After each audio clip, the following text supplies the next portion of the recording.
وَإِذْ قَالَ مُوسَىٰ لِقَوْمِهِ، اور وہ وقت بھی یاد کرو جب موسیٰ علیہ السلام نے اپنی قوم سے کہا إِنَّ اللَّهَ يَأْمُرُكُمْ أَن تَذْبَحُوا بَقَرَةً، کہ بے شک اللہ نے تمہیں حکم دیا ہے کہ تم ذبح کرو گائے کو۔ اب یہ وہ گائے والا واقعہ بڑا مشہور آ رہا ہے، جس کی وجہ سے اس سورت کا نام بھی سورۃ البقرہ ہے۔ بقرہ عربی میں کہتے ہیں گائے کو۔ اور یہ یہاں سے آپ کو بنی اسرائیل کی ایک نیچر کا پتہ چلے گا کہ ان کے اندر کس قسم کی خرابیاں موجود تھیں، جس کو ہم پنجابی میں کہتے ہیں دل بے ایمان تے اجتا ٹیر۔ اگر آپ کا دل بے ایمانی پہ اترا ہوا ہے، بات ماننے کے لیے آپ تیار نہیں ہیں، تو آپ بڑے جھوٹے ایکسکیوزز بھی ڈیوائز کریں گے کہ جس کی وجہ سے آپ اللہ تعالیٰ کی شریعت کے معاملے میں کوئی بھگوڑا پن اختیار کر سکیں۔ ابھی کچھ دن پہلے ہی میرا ایک کلپ بھی یوٹیوب کے اوپر اپلوڈ ہوا تھا، کیا علماء سے زیادہ سوالات کرنا حرام ہے؟ اور وہ پلی اس کی لیتے ہیں کہ دیکھیں جی بنی اسرائیل نے بھی وقت کے پیغمبر کو بڑا تنگ کیا، چھوٹی چھوٹی نٹی گریٹیز پوچھیں، تو اس کی وجہ سے اللہ تعالیٰ نے ان کے اوپر عذاب بھیجا، اللہ تعالیٰ ان سے ناراض ہوا، تو لہٰذا آپ بھی علماء سے زیادہ سوال نہ کیا کریں۔ تو میں نے بتایا کہ بالکل یہ اسی طریقے سے جیسے ہم پوچھتے ہیں تراویح کتنی ہے، کہتے ہیں تراوی تو 20 ہوگی، وی پنجابی والا لا لیتے ہیں۔ بھائی وہ چیز ہی کچھ اور تھی کہ وقت کے پیغمبر کے ساتھ بال کی کھال نہیں اتارنی، مراد یہ کہ وقت کا پیغمبر جو حکم دے اس کو فالو کرنا ہے۔ اب یہ ٹائٹل نبی علیہ السلام کے بعد کوئی شخص اویل نہیں کر سکتا۔ اس کے بعد ہر شخص سے پوچھا جائے گا یہ جو تم بات کر رہے ہو، یہ اللہ کے نبی کے بیہاف پہ یہ بات کر رہے ہو، یہ تمہاری ذاتی اختراع ہے؟ اور زیادہ تر کیس میں وہ ان کی ذاتی اختراع ہی نکل رہی ہوتی ہے، اور اسی وجہ سے چونکہ وہ ڈرتے ہیں کہ ہماری بات قرآن و سنت سے ثابت نہیں ہوتی، لہٰذا وہ بہانہ کرتے ہیں کہ یار سوال پوچھنا ہی حرام ہے، اور الٹا گستاخ کہنا شروع کر دیں گے، مفتی صاحب سے بات کرنے کی تمیز نہیں ہے، اور چونکہ جاہل ہوتے ہیں ان کو ان معاملات کا پتہ نہیں ہوتا۔ تو میں نے پھر پورا اس کا اپروپریٹ آنسر دیا تھا، اور میں نے قرآن و سنت سے کئی دلائل سامنے رکھے ہیں، وہ یوٹیوب پہ ضرور کلپ میرا دیکھیں۔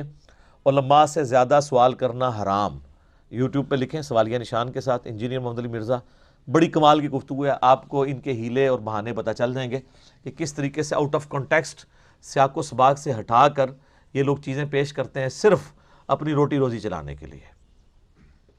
الا ماشاء اللہ اچھے لوگ بھی ہوں گے، میرے سے نہیں ایڈریس پوچھنا، مجھے نہیں پتا۔ اچھا، تو یہاں پر بھی اللہ تعالیٰ فرما رہا ہے کہ ہم نے حکم دیا کہ گائے ذبح کرو۔ اب یہ گائے کا حکم پتہ کیوں ہوا تھا؟ موسیٰ علیہ السلام جب کوہ طور پر گئے تھے، انہوں نے پتہ نہ کہ ایک بچھڑا سونا پگھلا کے، وہ آگے آ جائے گی ڈیٹیل اگلی صورتوں کے اندر، سامری نے بنایا تھا، پھر اللہ نے آزمائش میں ڈال دیا۔ 70,000 یہودی جو نبی کے صحابہ میں سے تھے، ظاہر ہے ان پہ ایمان لائے تھے، ان کے ساتھی تھے، لیکن نبی صرف 40 دن کے لیے گئے ہیں تو وہ شرک میں مبتلا ہو گئے۔ یہ شرک اتنی بری چیز ہے، وقت کا پیغمبر فوت نہیں ہوا، زندہ ہے، چند دنوں کے لیے گیا ہے، تو وہ لوگ اس کے اندر انوالو ہو گئے۔ اب وہ چونکہ بچھڑا بنایا تھا تو اللہ تعالیٰ نے ان کے دل سے بچھڑے کی محبت نکالنی تھی، گائے کی محبت نکالنی تھی، تو ان کو حکم دیا کہ گائے کو ہی قربان کرو۔ یہ آپ کو حج اور عمرے کے موقع پہ بال کیوں منڈوائے جاتے ہیں؟ تاکہ اندر کا غرور ٹوٹے۔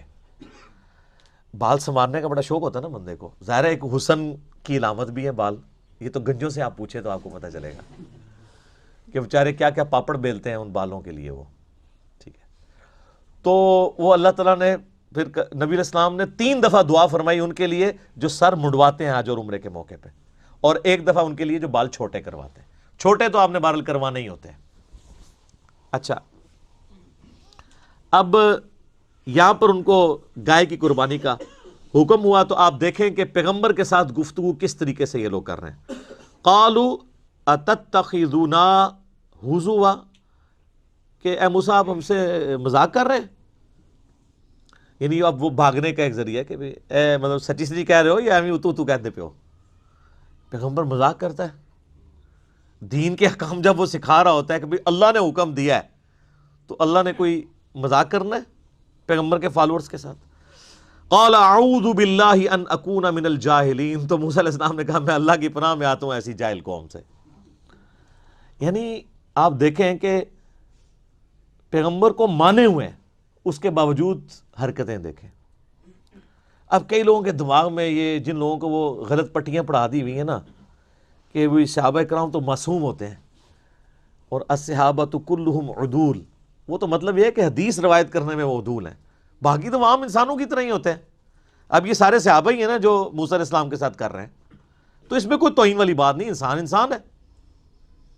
ہمارے نبی علیہ السلام کے صحابہ کے بارے میں قیامت تک کے لیے سورۃ الجمعہ کی آیات آ گئی ہیں قرآن کے اندر, اس کو آپ ضعیف بھی نہیں کر سکتے کہ نبی تمہیں خطبے میں اکیلا چھوڑ کے چلے گئے جب انہوں نے دنیا کا مال دیکھا. تو بخاری مسلم میں حدیث موجود ہے, وہ ایک قافلہ آیا تھا, وہ سب لوگ حضور تقریر کر رہے ہیں تو اٹھ کے چلے گئے سوائے چند لوگوں کے. آپ کو کہ سورۃ الجمعہ کی آیات ہی نہیں پڑھنی چاہیے, گستاخی ہو جائے گی, تو اپنی عقل کا علاج کروائیں. اس سے بڑی چیزیں موجود ہیں کہ انبیاء کی غلطیوں کا ذکر قرآن میں ہے, وہ تو اس سے بڑی گستاخی ہے. صحابہ تو شاید کوئی نہیں انبیاء کے مقابلے میں. حضرت آدم کی غلطی کا بیان, موسیٰ علیہ السلام کی غلطی کا بیان, نوح علیہ السلام کی غلطی کا بیان, ابراہیم علیہ السلام کا بیان. تو اب موسیٰ علیہ السلام نے کہا میں ان جاہلوں سے اللہ کی پناہ میں آتا ہوں. تو اب انہوں نے کہا قالوا ادع لنا ربک یبین لنا ما ہی, انہوں نے کہا اپنے رب سے پوچھ کر بتائیں کہ وہ گائے کس قسم کی ہو. بھئی اللہ حکم دے رہا ہے کہ ایک گائے قربان کر دو, کوئی سی بھی گائے لو قربان کر دو.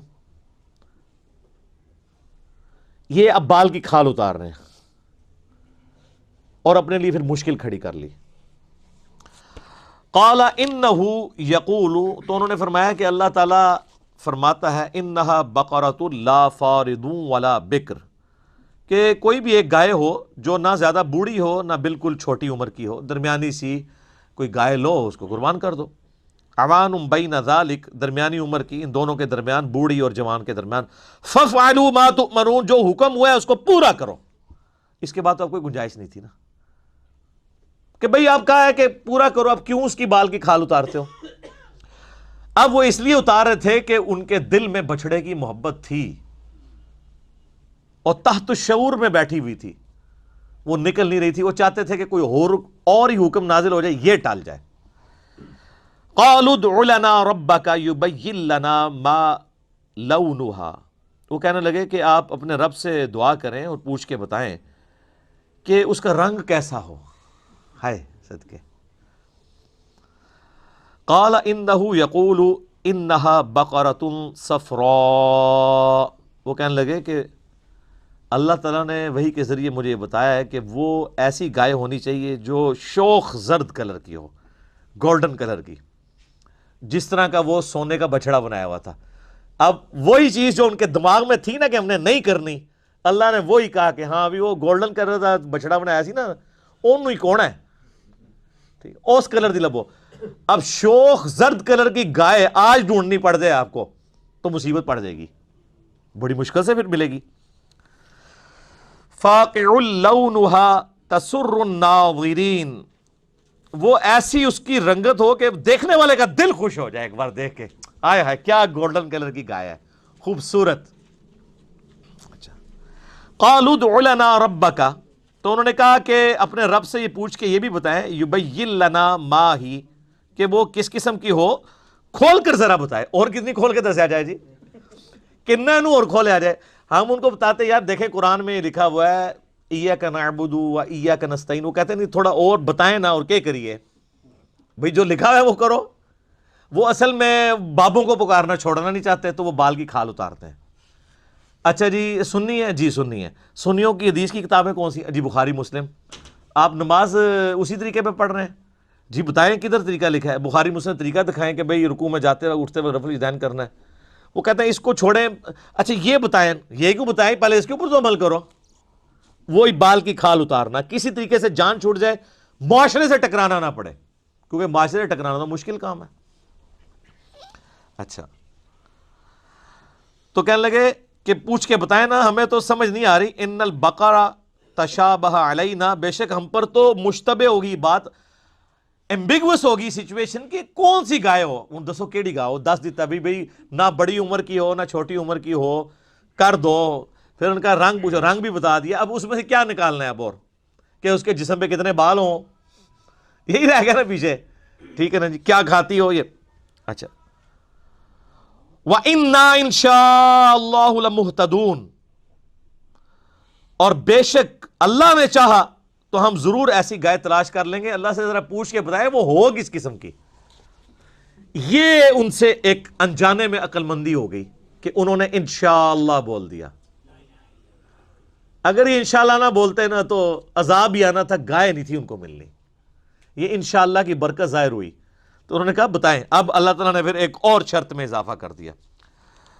قال انہ یقول، تو موسیٰ علیہ السلام نے کہا کہ اللہ تعالیٰ بے شک فرماتا ہے انہا بقرۃ لا ذلول تثیر الارض، وہ گائے ایسی ہونی چاہیے کہ جس کو زمین میں کبھی ہل چلانے کے لیے جودا نہ گیا ہو، بڑی لاڈلی قسم دی گھر دی پلی گاں ہوئے، کبھی اس سے کوئی کام نہ لیا گیا ہو.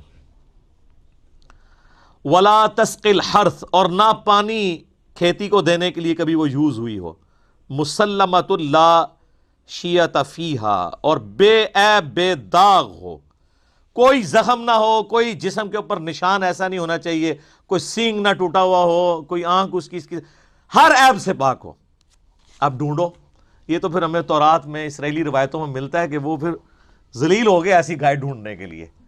آخر میں ایک بوڑھی عورت جو بڑی غریب عورت تھی، اس کی لاٹری نکلی، اس کے پاس وہ گائے ملی اور منہ مانگی قیمت دے کے انہوں نے وہ پھر گائے خریدی.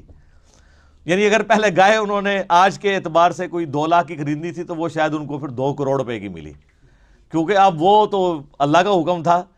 تو اللہ نے اس غریب عورت کی چاندی لگانی تھی تو وہ ہوگی، چاندی کا سونا ہو گیا.